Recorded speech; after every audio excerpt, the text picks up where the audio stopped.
Now, we are continuing our series on hope, H-O-P-E, hope. Now, that's not exactly a masculine term that we use often, like guys, if they say hope, it's like, I hope so, but we don't really, you never really see a guy, clisp his hands together and go, oh, I hope this works out. You don't. But guys experience the desire to have hope as much as a female does. So sometimes when we talk about certain topics and subjects in the Bible, pastors, we tend to get a little on the feminine side with things because we start talking about feelings and emotions, and those tend to fall in female categories. So we have to be very careful that we address this also in very masculine terms as well, that it's nothing wrong to have hope. Guys have been taught from a young age in a lot of cases by their caregivers that, men are strong and men just get things done. And we don't put our hope in anything outside of ourselves. We're just strong and we just grind out and deal with it. Not that women do not have to do that as well. It's just not explained to you that way, but you have to do the same thing. But what can be confusing about that is guys believe that if they do have any type of inside desires for something to get better, that they can't express it. They don't know how to express it. They don't know how to tell someone, even their closest friend. Guys do not want to have a chink in their armor, and that is weakness. We want to be strong. That's why, who has more back pain, men or women, if you had to guess? Men or women? Not that women don't have back pain, but how many women have you seen in their 30s throw their back out because they're lifting up a 300-pound rock? Usually doesn't happen. You get a group of guys stand around long enough and look at a 300-pound rock, one of them's going to say, I can do this, right? I mean, guys are idiots. It's all to put out this picture that we're tough, we're strong, we can do anything. But it's not the case at all. And a lot of times, just like with our backs, we end up hurting ourselves and trying to accomplish too many things on our own strength in an effort to prove something. So hope is something we all have, whether we express it and acknowledge it or not. All of us have hope in something, that it's going to work out, that we'll get that phone call from a friend or about a career choice, a change, a job, that something will happen, a call from a doctor. We all have hope in something. The Bible's just explaining us that we can have hope in something that works. Last night, John was doing one of his wonderful spoken word things here, and I love those. They're so cool. And he is so good at that. And he was doing this one where he was talking about the stars and the heavens and creation and how many gallons of water there are on the earth and the amount of land and all this kind of stuff. And I'm sitting back there listening to that and getting reminded of that. And, as I deal with people who are non-believers and aggressive atheists, and, they're attacking me for my belief system and just tearing it to shreds in their own eyes and just waiting for me to start crying because they hurt my feelings. And again, I was listening to John share those percentages and things last night, and I was just like, that's just another reason I believe the Bible and I love God, is because it's just so cool. It's just so unbelievable that it's awesome. I just love it. I just love to hear those stories and those things that are happening. And that's the God that we have hope in. Not this guy that may work out. Politics run everything. And I'm not just talking about the government. I mean, at the office, what weighs more? The fact that you show up 5 minutes early and stay 10 minutes late and you do your job better than anybody else, or someone knows somebody else who knows somebody else? Which has more weight? You don't have to answer that. You know which one has more weight. Politics runs everything. Who your connections are. I'm not saying hard work isn't noticed, but if it comes down to it, a person who works hard or someone who knows someone who may have some dirt on someone, it's going to win out almost every single time. Now, we all want a connection, right? We'd love to know someone. I mean, I've bragged about things and then later heard myself and wondered why Rachel was snickering right at the moment she snickered, and I didn't know why because it was so awesome of a story, but she was snickering. I just knew she was thinking about something else. And then later in bed, I realized, no, she was laughing at me because it was totally laughable. Because I'll say, oh, I know a guy who has a cousin who played football in 85. Yeah. What do you mean? Well, the Bears won the Super Bowl in 85, so I pretty much know the Bears. Do you know what I mean? You try to connect a story like that, where you're like, almost like a family member was Mike Singletary. No, that's not how it works. But she picks up on that garbage as I'm trying to impress someone, and she's just, gosh, he's trying so hard. He's trying so hard to be a man right now, and he's failing miserably. And I hope nobody else can see it as clear as I can. Because all of us want to have some kind of connection to something that's awesome, great, fantastic. That's why we don't go to work or put on Facebook about your third cousin Pookie who just got out of the pen and you're so proud of him because he can make the best license plates in human history. Nobody posts that. Oh, look at his license plate. Here in Illinois, we let our governors make our license plates, but in other states, the convicts actually do it. So for us to have a connection somewhere changes everything. And we put so much hope in that for our kids, right? For our kids, we want them to meet somebody that's important, that's valuable, that they can connect with. That's why we promote clubs and participation in different things.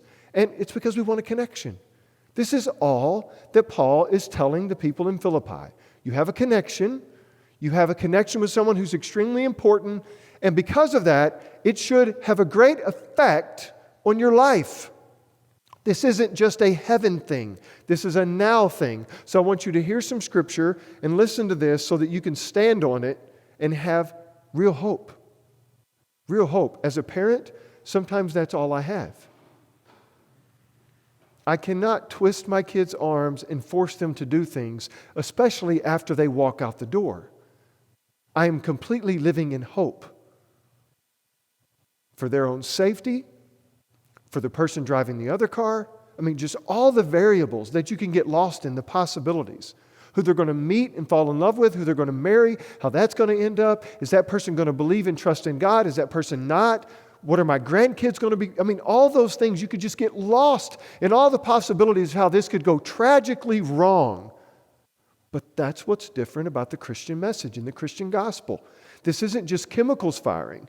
There is a providential God who's working all things out together for His good pleasure. So, one of the reasons we hope is that it is modeled by Paul, by his companions, and also by Christ. There are people who have modeled this for us in a way that we can replicate, but not just replicate in a religious way. I do not want to teach legalism. If you do this, that means you have hope. No. That's not what that means. If you look back over your shoulder to the past, right? I know we're talking about the Avengers Endgame and all the back and forth. Don't get lost in that. There's no infinity stones here. If you look to the past and see how you react to a certain situation that was perhaps hopeless to most, that's what I want you to see. Not, okay, this is what a person with hope does. This makes no sense, but I'm going to do it anyway. That's what religion tells you. You have to do things to get things. That is not how our relationship with God works. He gave us Christ, which is everything. We don't have to do squat for anything. It is all a gift. It is all grace. Okay? We're the receivers of gifts and grace. Nothing else. No religion. So, 1 Corinthians. Yeah, if you want to go there. Philippians is where we're at. Don't go to 1 Corinthians. I just lost my mind for a minute. Chapter 1, verse 13. I want you to just listen to this briefly. He says, so that it has become known throughout the whole imperial guard and to all the rest that my imprisonment is for Christ. Paul had been arrested. People were watching him. He was like any other criminal, kept in the same way, in the same category, got the same food, got the same treatment. But the guards began to see a difference in his life and the way he responded to pressure. Now, this is where I can lose people. Like, not everybody. And I often preach and teach based on my experiences because I have to. I try to branch out and go through your experience and help you identify with it. But if you have to kind of fill in the blanks to make it fit your scenario, do that. Don't let my experience determine yours. And if you haven't had mine, then it's not the same and it's not real and it doesn't matter. We're all different and everything. We all go through different things. But I catch myself, this is one of the biggest weaknesses that I have, and I have a ton of them. One of my biggest weaknesses is I allow my choices in the past to affect my choices I make today. Is anybody else like that? Like, I made a really bad choice, so I don't even deserve to have a good choice today. I feel so bad. Well, that's what I tell myself. Obviously, I don't feel too bad. I did it. But I feel so bad about these things, regret, or the shame of it, that I think, can I even change? Can I really do this any different? You know what I mean? Is anybody else like that? This right here is an example of someone who's been thrown into a situation they can't control. and would have every reason in the world to give up and say, this is beyond my control. God, if you're going to do something, do it. It doesn't matter what I do. I'm locked in chains. I'm going to pout. I'm going to just kind of whine a little bit. And no one would judge me for that, even these guards. But he doesn't. He believes that his placement in this prison is just as much a part of God's plan as it was to be a missionary to this church in Philippi and share the gospel with them for the first time. They were both the same. They were both the same. Because as him being a servant of Christ, he was a servant of Christ whether in chains or whether he was free, whether he was sitting in a church having just amazing worship with these new friends and these new believers and sharing them the gospel and seeing these grins on their faces as they experience hope for the first time, it was no different than here being in shackles with rats running around his body. It was no different. That, my friends, is not something you can go do. I'm going to go to prison and see if I really have hope. That's not the point. The point is looking back at moments in your life when unforeseen circumstances changed your circumstances beyond your control and you couldn't fix it no matter who you knew, no matter what was going on. You were there and there was nothing you could do about it. Your response is a picture for you to see how much hope in God you really have. And He wants you to know that. And if it hurts you, He wants you to hurt because that will make you remember. So the next time when something comes your way, and maybe that next time is right now, you need something to happen, you're hoping for something to work out, right now is your opportunity to trust God. Because at the end of the day, what is your other choice? I've got some good ones. Now I'm going to share some of them with you, and if you identify with these, raise your hand, because this is a class of idiots. If you raise your hand, you're just like me, okay? How many of you place hope in distraction? Anybody? Susan, thank you. You can see me up here, right? Okay, good. Anybody else? Distraction? Does anybody know what distraction is? Nina raised her hand. It was quick. She gave me one of those just to let me know she did it. Didn't want too many people to see it. Anybody know what distraction is, right? Does anybody in here have Netflix? Does anybody know what the word binge watch means? Does anybody else know what binge watch means, right? That's like encouraged in our culture. You need to watch a series that if you were my mom, watching Dallas or Falcon Crest would take you 11 years to see, right? And finally, Who Shot JR? And if that's a time reference that a lot of people won't get. But now you could watch every bit of Dallas in 30 minutes if you know how to fast forward right. You know what I'm saying? You could just binge watch the whole thing. I know people that have just started Game of Thrones.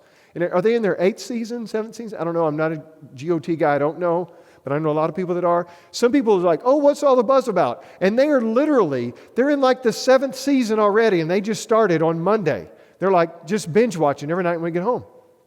There's nothing wrong with Netflix. Okay? Absolutely nothing wrong with Netflix. But if you find yourself longing for those moments where you can just veg out, now everybody needs to relax. Everybody needs their downtime. But if you catch yourself longing for that to where information begins to enter your brain to distract you from thinking about the stuff that's bothering you, that's when it's problematic. That's when it's showing you that your hope is placed in forgetting and not facing. Okay? And that is not a solution because it will still be there in the morning. How many of you, when you wake up, here's a different one, that's one. Here's the next one. How many of you wake up in the morning and when you're laying in bed before you get out of bed, you're thinking about how you can't wait to go to bed again? Has anybody ever done that before? Right? What is wrong with us? We're like wishing our lives away, right? We're just like, what would be a good day for you? Not knowing it was day, right? Not knowing the sun came up would be amazing. Well, I think that's called death. Isn't that called death? You know, it sounds kind of good sometimes. Nobody bothering you. You know, it's probably right at about 55, 60 degrees. They wrap you in a blanket. That's not bad. That's some good sleeping weather down there 6 feet under. It's like, no, that's not what. But often we catch ourselves longing for these things, and it's just another form of escape. Because in our minds and in our hearts, we believe like things are just going crazy. And they are. And most of it, there's nothing we can do about it. Most of it. The things we can do something about, how many of you have ever got a call from a collector? I'll raise my hand. You don't have to. I don't want to give you a credit score check right here in church. Oh, so-and-so's got bad credit. They got a collector call. How many of you ever had someone call you and say, you owe us money. We need you to give us money? To the point where you memorize the number when it pops up on your phone, right? I'll be that guy. And what do? Oh, let me see what they want. No. Now that cell phone technology, I don't get to go ching, ching and hang it up, you know. How many of you remember the caller ID box? Now that was technology. You remember those? Had the cord coming out, plug it into a box, and you can say, oh, I can see who's calling me. Yep, no sir, not answering that call. Because once you pulled that bad boy up and opened it, you were in there. There was no, I'm losing you. I'm going, bad reception. I'm sorry, I'm in Cherry Valley. Whoa. You know, you couldn't do that. You were at home. There's no bad reception. It's not happening. With cell phones, I see that number come up, and I go, I don't lick my finger. That was gross. But anyway, it makes it stick to the screen. So swipe that skull, swipe it, turn it off. Do you know what happens tomorrow? They keep calling. Have you noticed that? They don't put in their notes, well, obviously he doesn't want to talk with us, so let's move on. They don't do that.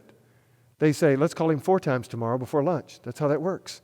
And then you answer the call, you're like dreading it, and you answer it, and you go, yes.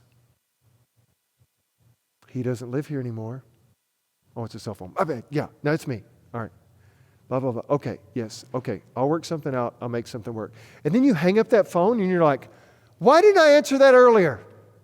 Why did I wait 3 months to answer this call? I knew what they wanted. I knew they weren't going to stop calling because in some way I thought if I just avoided the situation, it would go away. It doesn't work that way. Some of the problems in our life that are stressful to us, we just need to face and deal with.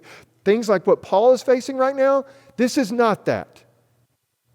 Paul is not dealing with this because he's not willing to deal with it. He doesn't have a choice. He is in lockdown. People have made choices for you. People have had relationships go south. People that they were madly in love with believed that everything is going to be perfect. And the next thing you know, a year later, you're looking back and going, oh my gosh, how did that happen? Decisions were made, things were said, and there's no going back. There's no infinity stone. You're not going back in time and rearranging everything and like, oh, there you go, it's better now. And that's not going anywhere. It's a fact. In your past, in your history, how are we going to deal with it? How are we going to face it? How are we going to allow this to shape us in a way that either makes us dark or fills us with light? How are we going to face this? How are we going to deal with this? How are we going to be example to other people for them to know the pain we experienced and also direction for their future on how to help and deal with other people?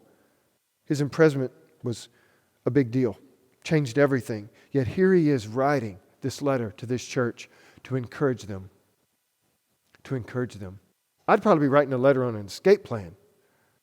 This guy's writing a letter encouraging them from prison. Because of his change, in verse 14, we see that many have been encouraged to speak the word more courageously. See, this is what we don't understand. When God begins a project in our life, which is constant and ongoing, like it's like a forever rehab of your house. It's like something like, once you get the bathroom done, you move over to the living room and you're back around, and by the time you get everything else done, that bathroom's due again. It's just constantly changing and going. It's what God is doing in our lives. It's not like He comes in for a couple weeks and goes, okay, you're good, moving on. With all of us, every day there's something going on to show and reveal to us how good and great He is and where our faith needs to be. And in God's great providence, allowing the greatest missionary in human history to go to prison, everyone in the world would say that's a failure. That is an absolute failure on God's part to let that happen. But it wasn't. You have one man who's an amazing missionary telling people they need to share the gospel and they don't. He goes to prison.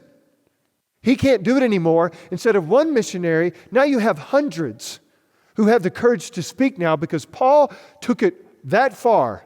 And he told me, why can't I?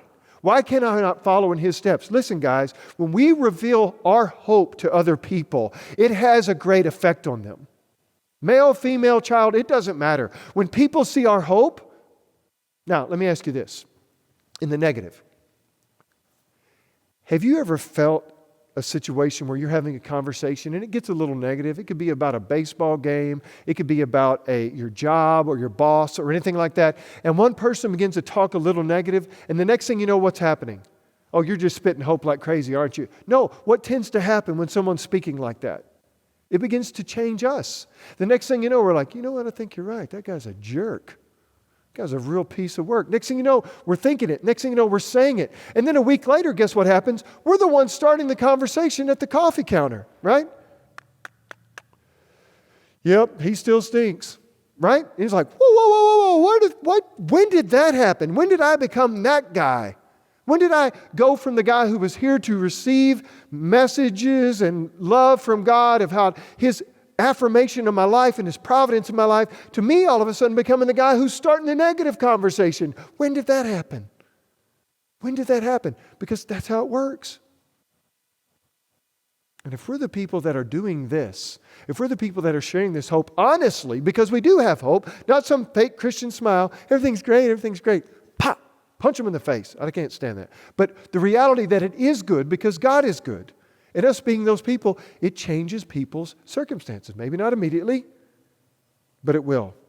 Chapter 2, verse 5, let me share this verse with you. It says, have this mind among yourselves, which is yours in Christ Jesus. Our attitude should be modeled after Christ Himself. Himself. The absolute picture of attitude for the human being who wants to live a life that benefits others and gives themselves pleasure. That's what's so crazy about this. This actually works for our joy. It's not like, oh, I got to go be nice again. It's really a joyful experience to be the happy one, to be the joyful one, to be the encouraged one. Brian cried up here a while ago. This guy's heart was breaking in front of us. But it was sadness mixed with love. It wasn't sadness, oh, this is horrible. It was, this is horrible because I love this girl. She's a great friend. She's a companion. And I want her life to be better than it is. Like, that's what the Christian life is. Paul says we're sorrowful, yet always rejoicing because we have truth. And we have eyes. And we have feelings. And there's always somebody, including us, that's going through a tough time. That's exactly what he's saying. And we model this after Jesus Himself. Nobody else. Not your coworkers. Not your husband, not your wife, not your kids. They aren't our models. Christ is our model. He's the one that demonstrates this. He's the one that took licks on the head and just took it. He was the one who's only been right in every way in every conversation. Right? Always right. Yet took it. Now, Christ was in the very nature God, but didn't consider it something to be grasped. What does that mean? He didn't walk around doing what Matthew Johnson does, explaining to someone how know someone who knew someone who knew someone that knew someone. That is not what Jesus did. He didn't walk around and go, you know I'm God's son, right? Step off. Never did that. He lived like God's son and let the chips fall wherever. He had nothing to prove. His Father was pleased with him. It's where he received His affection. He had goals, he had plans that his Father had given him, and that's what he was to do. It wasn't about the opinion of other people, the popular opinion, and that's unfortunately how most of us live our lives. We're forced into that circle. What do they think? What do they believe? And on one hand, I think that's horrible, but on the other hand, I think that's awesome. If popular opinion matters, then maybe people will begin to value your opinion as you model Christ. Don't value anybody else's, but maybe someone will value yours. And when that person wants to know why you live, why you think, why you act, why you think, why you talk, why you this, the way you do, you can say, you know what? I was rescued. I was rescued from myself. And like anybody who goes to a dojo or a fitness center or anything like that, they have a trainer who shows them how to do it. I have a trainer, and he has shown me how to do it. And let me tell you, it works. It works. He has modeled to me that when I do as He does, when I think as He does, when I follow as He follows, as I remove from my life things that don't really belong and don't need to be there, the weight it removes from my shoulders is unbelievable. And His name is Jesus. And He'll do the same thing for you. And I'll help you get there if you want to get there. Not pushing my faith on you, but if you want to see this and see how it works, it's one of the biggest selling points of Christianity. When we actually put it to practice, it works. It works. There is no religion under the sun that works if someone is honest. It doesn't work. It just doesn't. It falls apart in 1,000 different ways. Christianity works. I'm forgiven. I feel forgiven. This joy isn't that fake Christian smile. When it hits me, it's more real than any experience I've ever had in my life. The peace that you receive from walking with God and knowing, because if you can get to this place where you're really about people's opinions don't matter, you can love them more than you ever thought possible. Because you cannot love someone that you're concerned about their opinion of you. You will always have strings attached. Always. There will always be boundaries as to what you can do for that person. Christ made Himself nothing and took the very form of a servant from the get-go. Flip that story upside down if we had to write it. If God told us, I want you to change the world, how would we change the world? We would change it by making ourselves popular. We would probably at some point be standing in front of the UN, describing to them what needs to happen to fix this world, to fix this planet, to fix people's lives. And we would need lots of resources, and we need lots of money and lots of people to do as we told them to do. And we could fix this place. Every politician, every government official in every nation, every leader, every president, every dictator believed that. And every single one of them have failed. This is the only one who did it the opposite way. I'm going to go and do the opposite of what they believe a leader is. I'm going to serve these people. I'm going to make them feel that they have more valuable than I do. They're more valuable than I am. That's what I'm going to do. You see, because Jesus didn't come down to change the world for 30 years. Jesus came to change the world forever. And by the same situation, Paul being in prison, the next thing you know, it instigated this huge uprising of people being excited and courageous about the gospel. So at the end of the day, the only thing that could be said was, this is God's work and not man's. No one would choose for a leader to come and just serve people in this small, nothing nation called Israel. I mean, nobody of nobodies. Nobody of nobodies. If Jesus wasn't a part of that group, we wouldn't even know who they were. They wouldn't even be in our history if God had not chose them to move among them. They would be nothing, probably non-existent. Never had existed at all. And here they are, the people that God is using to demonstrate His glory and His grace through these people, through these Jewish people, and arresting a man, having him arrested for His glory. How does that work? Please don't think that the circumstances you're going through right now, because this is another trap. God is taking me through this to make me stronger so I can deal with other things in the future. Yeah. Kinda, but not really. God is taking us through things now so we can see where our strength lies and where our hope lies. He wants you to know that. Because you're not really going to get that better at life in the 85, 90 years that you're here, or in Dorothy's case, 137, whatever she plans on passing out of here. You're really not going to get that much better at life. You're just going to get more better at your desires being placed in the right place. Because we never really change. Okay? We really don't. Your personality type, that's who you are. The way you see things, the way you feel things, the way you experience things, the way you address things, that's who you are. What changes is where you put your desires to bring you joy, that's what changes. So you stay the same, but as your desires change for something good from a different place, how many guys do you know are the same guy? You talk to them, you can have the same conversations. They're not a robot or an android. They're not just a completely different person, but they married a good woman and their lives changed for the better. Anybody know anyone like that? I know a ton, and you're looking at one.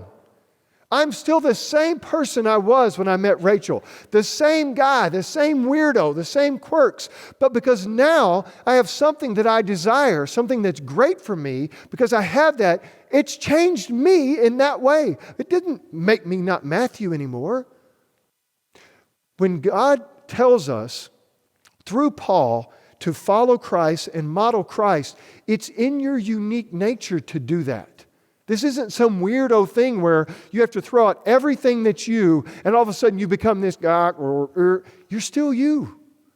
You're still doing that job. That's why we lose so many people in the church, because we tell them, if God's working in your life, you're either a pastor, a teacher, a deacon, a worship leader, singing, all the things that revolve around Sunday morning. And it's a complete facade.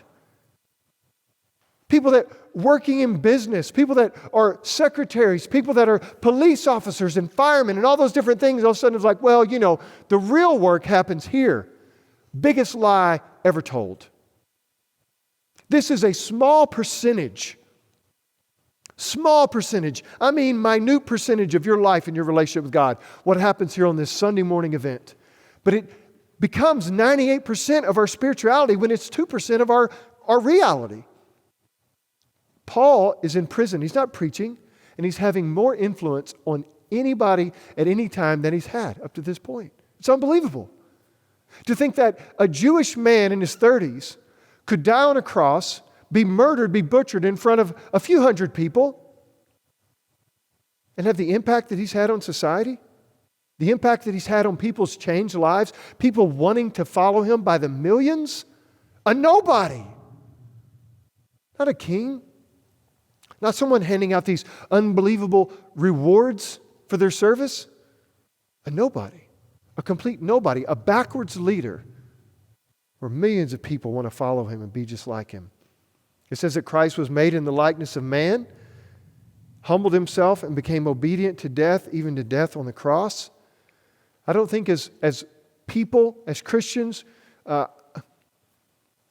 if I was on a school board, there are a few things that I would make sure that I tried to get them to teach, okay?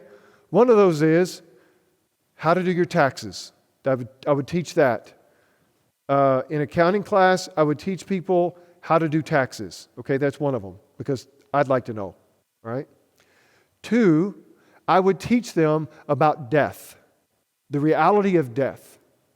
And I would go into, and I'm not talking about biology. Well, when you die, the oxygen leaves the lungs, and the brain only has so many moments to survive without oxygen and air. And then I'm not talking about that of it. I'm talking about the reality that you are a temporary existence, that your body has limits, and they may come tomorrow or they may come in the future, that you have no idea, but it's coming.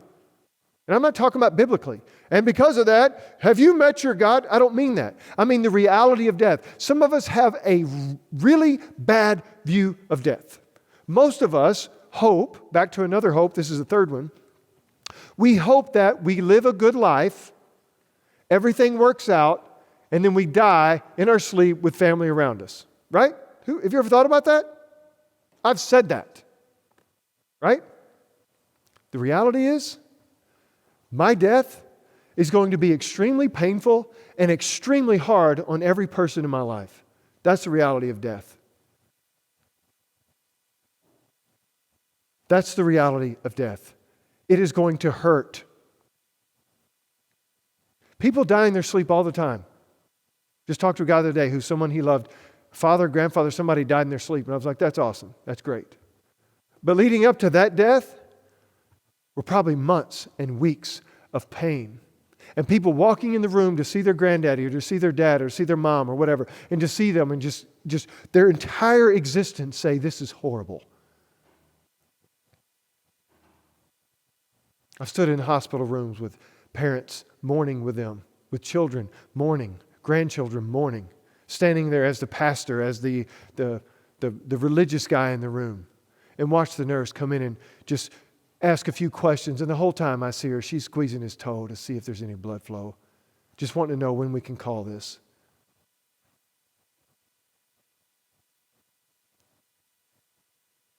We got kids going through school, going through life, adults going through life, believing that death is just something, it'll show up one day. No real understanding that we are so limited. Have you ever stumped your toe really good? Anybody? I mean one of those where you're like, it's dark, right? And someone left something out and you're just like, have you ever had one of those? And you're like, the world stops. There's nothing going on. Your toe is your life, right? For 5 minutes, right? And then a week later, you've got this little, right? Like what happened? I kicked a chair. It changed your whole life. A chair. My house, it's usually 42 pairs of unmatched socks and 3-week-old panties that the kids have left out on the ground. That's usually what I end up tripping on in 4 a.m. when I get up. But every once in a while, I'll catch something just right. That's your toe. And at that moment, your weakness, your physical limitations, your frail body is brought to the forefront that, oh my gosh, my life just stopped for a moment because I kicked something with my toe. I've got 10 of those. It is one of the smallest parts of my body, but there's nothing going on in the whole planet right now except this toe. That's what I want kids to know. Because I want them to think eternally. I want them to think forever. I want them to think, oh my gosh, I don't have a lot of time here. I don't have a lot of these moments. I need to appreciate everything I have. That's what Paul's doing. Paul's alive in a prison in terrible circumstances, but he's alive and he still has the opportunity, the breath in his lungs, to express his gratefulness for what God has done in his life. If he receives nothing but death, he's grateful because he has life. Not just in this life, but life to come. We don't need to be so heaven-focused that we're no earthly good. But we also don't need to be so earthly focused that we have no concept that this is temporary, that we are sojourners, and our hope is placed in something great. All of us can take abuse for a little while. For a little while. Now, I'm not saying if you're in an abusive situation, you tell somebody and you get out. But I'm talking about just that everyday grind, just that negativity, that criticism that we get from people.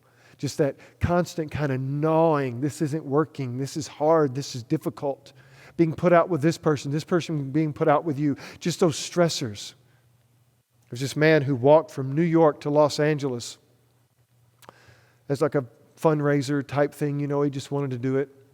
And at the end, when he got there, he was interviewed, and they said, "So, sir, what was the most difficult part of your journey? Was it like the thunderstorms? Was it the hot weather? Was it the freezing cold? What was the most difficult?" And he said, "Honestly, the most difficult part was the sand in my shoes." You see, we often believe that it's these mountainous things that are going to destroy us and bring us to our knees, or these grinding little tragics that happen. The reality that what gets us and drags us away from hope is the sand in our shoes, just those gnawing little everyday things. A little bit of stress, the bill you forgot about, your kids going through problems at school, your kid not listening to you, all these things that happen every day, a dirty diaper, who knows, a flat tire. How many of you hate when it's time to get your oil changed? Am I the only guy that hates that? I mean, I've got to take the time to change my oil and or go to let another guy change my oil. And I'm like, of all the things I got to get done, I got to change the oil in my stinking car. That's sand in your shoes. But if you get 10 or 12 of those in a week, you're pulling hair out, right? You're losing it. 10 or 12 of those, you got to get these done before the end of this time and that time. Paul wants us to have a very clear understanding that Paul is not a superstar of the gospel. He is a man. Jesus humbled himself as a man and was obedient, yet he was still God. Paul was not God, yet demonstrated that life could still be good. Now, I'm not talking about spare tire in the back of Jeep, life is good, everything's great. No, sometimes it's really bad. But this picture of hope where we can actually rest and smile and laugh and encourage people. We basically become grandparents with grandkids in our lives. Don't you love grandparents interacting with grandkids? Don't you just love that? You did that as a kid and you got punched in the mouth. The grandkids do that. Oh, he's so creative. Look at him. My gosh, look at him. Look at him. He's setting the curtains on fire. How did he even know how to do that? My gosh, he took those matches and struck them together. Look at him. Oh, the hand-eye coordination necessary for this, right? Grandparents just... Everything is based on this experience. They're just happy to be there. Just happy to be a part of it and see it work out and see it happen. It's a beautiful experience that we get to have. And as I wrap this up, there are people in our lives right now that God had. We may not know who they are yet. But there are people within reach of us right now that God wants us to have a father-son, mother-daughter relationship with. It may not be your physical mother, physical father. Paul is Timothy's father in the Lord. Okay? He's his spiritual father. Every one of us needs someone who's stronger than us all the time. In order for someone to be stronger than you, you have to be willing and be okay with being weak. You can't have the answers all the time. You've got to quit being tough. You got to quit saying it's okay. You got to quit saying it's fine. I know, understand. It's good. God is good. None of that garbage. In order for you to find that person and have that person, they may already be in your life. You have to humble yourself and be okay with being wrong and not knowing and asking questions. You have to be that way. You have to humble yourself and say, I really don't know. I really am scared. I really am worried. I really don't know how this is going to work. This really does bother me. We have to be honest. Not some fake Christianity, but the reality of being honest and being who we are. So that we have that person that will not judge us, but they will love us through that, encourage us and say, I understand. In worst case scenario, rub our back and say, listen to me. It really is going to be okay. It really is going to be okay because God is good and He loves us. Will you bow your heads and close your eyes for a moment? Our culture has pretty much told us that we have to do this alone. It proves our strength. And if we grow dependent on anybody or anyone, we're weak. And we're never going to be able to handle it on our own. We need to dig in, dig down, be the man or be the woman that you were created to be. The Bible doesn't say that. Not in any spot, not at any point does it teach us that. It teaches us the reality that we do not have it all together, and God doesn't expect us to. The reality that we have worries and cares and anxieties, and those do not define us, but they're real. He wants us to be okay with them. He doesn't want us to talk ourselves out of them. He doesn't want to have us believe some lie to dismiss them. He wants us to understand that that reveals the truth of where our hearts are. We're nervous. We're worried. We're scared. We're fearful. Man, woman, child. And we can't be like that with everybody. But those that we can be. And if we don't have someone like that, we need to look and we need to find them. And we also need to make sure that we have someone that's we're the Paul to and they're the Timothy. We're always weaker than someone and we're always stronger than someone. We need to make sure that we are passing this lineage on to our children and maybe someone else's child. But we are being that person. Maybe there's someone who's 10 years older than you at the office. And they have no hope. Maybe it's a widower or someone who's been through a tough situation at home. And now you're that person who gets to encourage them. You get to be the person that demonstrates to them that you have hope. You don't have your life perfect. You don't have your life figured out. You still ignore the collector call on occasion. But you know that there's more to this life than what we see. And you're not going to let this person you love be defined by their experience here. You're going to relate to them and let them know, listen, all things really do work together for good. Can't see it now, can't feel it now, but one of these days in retrospect, you'll look back and see God was using this to make me aware of the reality of His existence and my lack of knowledge and understanding of how all this works. He does this because He loves me. He does this because He's concerned for me, because He cares for me. Not because He's trying to get me from point A to point B, but He wants me to know who He is.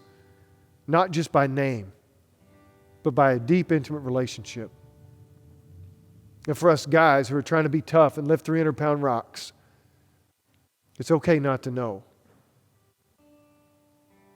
It's okay to be scared. It's okay to be nervous, to deal with anxiety. But make sure you do not veil that to such a degree that you do not follow that anxiety to somewhere where hope exists. Follow it to an answer. Follow it to a solution. Whether it be you facing something and dealing with it, or you coming to the conclusion that you can't deal with it and you can't face it, and that being your solution is to trust in God. But try to cut back on the distraction this week. Try to cut back on a little bit of those diversions. Let these things that are bothering you speak See them for what they are. Tell them to come out of the dark so you can see them for what they are. And then ask yourself if your hope would change this. If real hope in God would change this. Father, we thank you for loving us and giving us grace. As we close now with this song, we play it's an opportunity. I'm going to ask Robert to sing and everyone just to keep their eyes closed and their heads bowed and just respond in your heart somehow, some way, a step towards hope. 10%. 10% of the stress in your life could be cleared up real quick just by taking a step towards hope. That 10% that you remove from your life has such a dramatic effect on those that are looking to you, your children, your coworkers, your spouse. Give them the opportunity to see this. Give them the opportunity to see Christ as you model hope in your life. But make sure it's real.